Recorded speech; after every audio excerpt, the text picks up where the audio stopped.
Have you ever wondered how your private messages actually stay private when they're flying across the internet for anyone to see?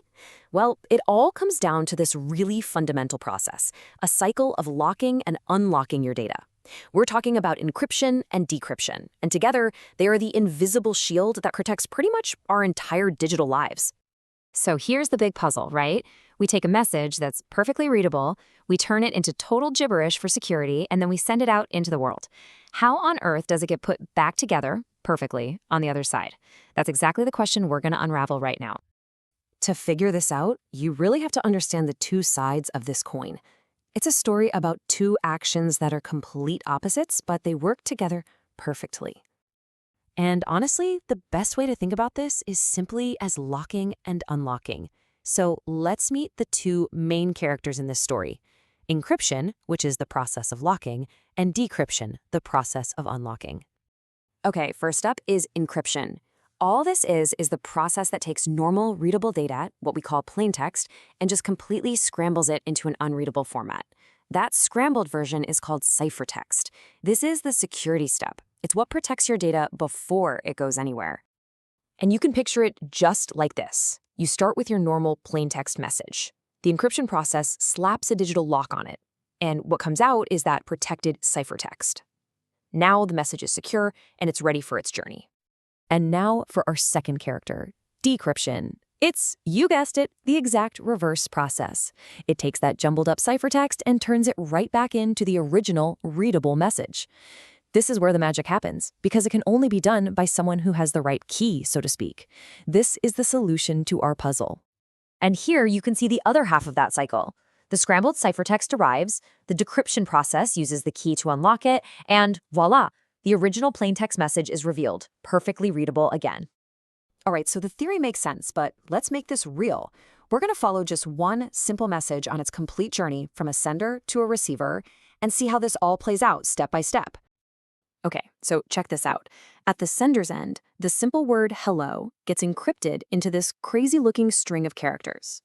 Now, that jumbled mess is what actually travels across the internet. It's completely unreadable to anyone who might be snooping. Then, on the other side, the receiver's device gets that mess and, just like magic, decrypts it right back into the original word hello. So if you're trying to keep them straight, the big distinction is right here. Think of encryption as the protection step. Its entire job is to hide the information. Decryption, on the other hand, is the access step. Its job is to restore that information, but only for the person who's actually supposed to see it. You know, if you only remember one thing from all this, let it be this sentence. It's the perfect summary. Encryption hides information, and decryption restores it. Simple as that, but so powerful. And this isn't some abstract computer science theory. This whole cycle is happening constantly, probably thousands of times a day, right inside the phone that's in your pocket. And that probably brings up a really good question in your head. I mean, if the whole point is to scramble a message so nobody can read it, how does the receiver's phone just magically know the secret code to unscramble it?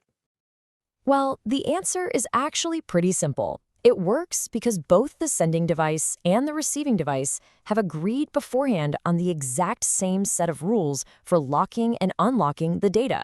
It's kind of like they're both using the same secret instruction manual. Let's map this onto something we all do every day, sending a text. When you're typing your message, that's your plain text. The second you hit send, your device encrypts it. While it's flying across the internet, it's protected as ciphertext. And the moment your friend opens it, their device performs the decryption.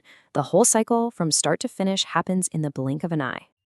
Okay, so as we start to wrap this up, let's talk about what we've covered, what we kind of skimmed over, and the one secret ingredient that makes this whole thing work.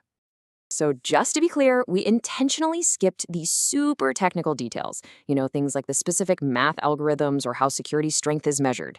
And we very deliberately left out the single most important piece of this whole puzzle, until now, that is. So what are the big takeaways? It's simple. First, encryption protects data. Second, decryption recovers that data. And finally, these two ideas together are the absolute foundation of all modern cryptography. But that leaves us with one final and really crucial question. We said the devices follow an agreed-upon process. But how?